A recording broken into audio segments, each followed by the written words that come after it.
వలసవాదివి, అభివృద్ధికి వ్యతిరేకివి కాబట్టే నియోజకవర్గ ప్రజలు మీ పాలనకు చర్మగీతం పాడి కాంగ్రెస్ పార్టీకి పట్టం కట్టి స్థానిక సంస్థలు మున్సిపల్ ఎన్నికల్లో ఫలితాలు చూసి జీర్ణించుకోలేక మతిభ్రమించి తప్పుడు ఆరోపణలు చేయడం మంచిది కాదు. మచ్చలేని మా నాయకునిపై ఆరోపణలు చేయడం తగదు. 40 ఏళ్ల రాజకీయ చరిత్రలో పెద్దలు జానారెడ్డి గారు, అదేవిధంగా వారి కుమారులు ఎంపీ రఘువీర్ రెడ్డి గారు, ఎమ్మెల్యే జయవీర్ రెడ్డి గారు నీతికి నిజాయితీకి మారుపేరుగా ఉన్నటువంటి యువ నాయకులు. వారు చేసిన ఈ 2.5 సంవత్సరాల కాలంలో అభివృద్ధే మొన్నటి మున్సిపల్ ఎన్నికల్లో గుణపాఠం చెప్పడం జరిగింది. సొంత పార్టీ కార్యకర్తలను డిటిఎస్కు ఎక్కించిన చరిత్ర మీది, మీ మేనమామది. గతంలో సొంత నాయకులపై కేసులు పెట్టడం, ఇవన్నీ చేసిన చరిత్ర మీకున్నది. కానీ మా ఎమ్మెల్యే గారు ప్రజాపాలన ప్రభుత్వం వచ్చి 2.5 సంవత్సర కాలంలో ఈ యొక్క ఇందిరమ్మ ఇండ్లు 3,500 ఇండ్లు శాంక్షన్ అయితే సుమారుగా 2,000 ఇండ్లు ఈ మధ్యకాలంలో గృహప్రవేశాలు చేసుకోవడానికి సిద్ధంగా ఉన్నాయి. మెసిలితే ఉసుక దందా గురించి మాట్లాడుతున్నారు. ఈ ఉసుక అనేది మొత్తం ఇందిరమ్మ ఇండ్లకు సంబంధించి ఈ యొక్క 3,000 ఇండ్లు కట్టుకోవడానికి అవసరమైన ఇసుకను చట్ట ప్రకారం పర్మిషన్ ద్వారా చేసుకొని చేయడం మా నాయకుల ద్వారా మేము నేర్చుకున్నటువంటి ఇది. కానీ మీరు ఏం చేసిరో గతంలో మీరు ఎక్కడెక్కడ ఉసుక దందాలు చేసిన చరిత్ర అందరికీ తెలిసే ప్రజలు మిమ్మల్ని దించి మాకు మా నాయకులకు అధికారం ఒప్పజెప్పడం జరిగింది. కానీ మీరు ఈ విధంగా మాట్లాడడం, ఈ యొక్క నిండు గర్భిణి మీద కేసు అయిందని చెప్పడం అది ఎలక్షన్ పంచాయతీలో జరిగినటువంటి విషయం. ఇవన్నీ ఒకటి చిన్నదాన్ని పెద్దదాన్ని అన్నీ కూడా ఈ విధంగా చేయడం ఇది కరెక్ట్ అయిన పద్ధతి కాదని చెప్పి తెలియజేస్తూ ఉన్నాం. ముఖ్యంగా ఈ యొక్క పోలీసు వారి మీద, పేకాట మీద, గంజాయి మీద మాట్లాడే అర్హత మీకు లేదు. ఎందుకంటే గతంలో మీ యొక్క నాయకులే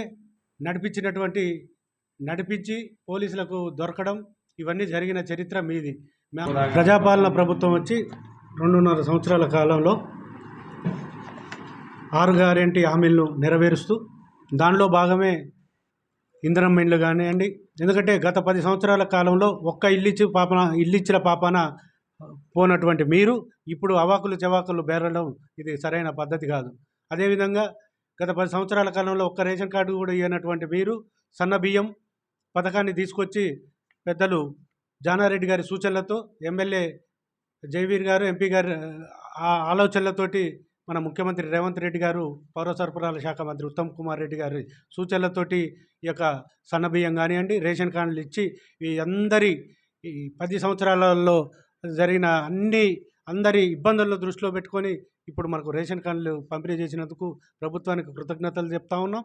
అదేవిధంగా ఈ యొక్క అవాకులు చెవాకులు పేలే మాజీ ఎమ్మెల్యే గారు అభివృద్ధి విషయంలో ఇదిగా ప్రవర్తించడం. ఎందుకంటే ఇప్పుడు ఈ యొక్క రేషన్ కార్డులు కానివ్వండి, సన్నబియ్యం కానివ్వండి, ఇందిరమ్మ ఇండ్లు కానివ్వండి, మహాలక్ష్మి స్కీమ్ కానివ్వండి, ఉచిత కరెంటు కానివ్వండి, 200 యూనిట్ల ఉచిత కరెంటును ఇచ్చి ప్రభుత్వానికి మంచి పేరు వచ్చి మేము ఈ యొక్క కార్యక్రమాన్ని మన ఎమ్మెల్యే గారి ద్వారా చేస్తున్నందుకు చాలా సంతోషంగా ఫీల్ అవుతా ఉన్నాం. కానీ మాజీ ఎమ్మెల్యే గారు ఈ విధంగా అవాకులు చెవాకులు బేలడం ఇది మంచి పద్ధతి కాదని చెప్పి తెలియజేస్తూ ఉన్నాం. దిగజారుడు రాజకీయాలు చేసి నీ యొక్క స్థాయిని దిగజార్చుకోవద్దు. ఎందుకంటే పోలీసు వ్యవస్థ చట్ట ప్రకారం చట్టం తన పని తాను చేసుకుంటూ పోతుంది. దీంట్లో ఎవరి ప్రమేయం కూడా లేకుండా గత ప్రభుత్వంలో చేసిన ఈ పోలీసు జులుం కంటే ఇప్పుడు ఉన్న పోలీసు వ్యవస్థ చట్ట ప్రకారం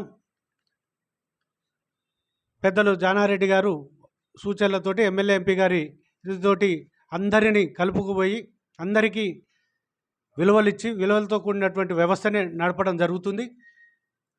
కానీ ఇలాంటి లేనిపోని ఆరోపణలు అవాకులు చెవాకులు పేలి మీ ప్రతిష్టను దిగదార్చుకోవద్దని చెప్పి తెలియజేస్తాం. ఇంకోసారి ఇలాంటి ఆరోపణలు చేస్తే ఇప్పటికే ప్రజలు బుద్ధి చెప్పి ఉన్నారు. ఇంకోసారి ఈ విధంగా కనుక ప్రవర్తిస్తే ఇక మీరు ఎప్పటికి కూడా అధికారంలోకి రారు. ఎందుకంటే ఎవరు కమిషన్లు తీసుకొని ఎవరికి పనులు ఇచ్చింది అన్నీ కూడా తెలుసు. మా ఎమ్మెల్యే గారు నీతికి నిజాయితీకి చాలా నిబద్ధతతోటి ఉన్న విషయం అందరికీ, నియోజకవర్గ ప్రజలందరికీ తెలిసినటువంటి విషయం. ఎందుకంటే ఏ ఒక్క పనికి కానీ దేని విషయంలో కూడా మచ్చలేని నాయకుడు మా ఎమ్మెల్యే జయవీర్ గారు. కానీ ఏదో ఆరోపణలు చేయాలి, ఆరోపణలతోటి పబ్బం గడుపుకోవాలని చూస్తున్న మాజీ ఎమ్మెల్యే గారు కబడ్దారని చెప్పి తెలియజేస్తూ ఉన్నాం.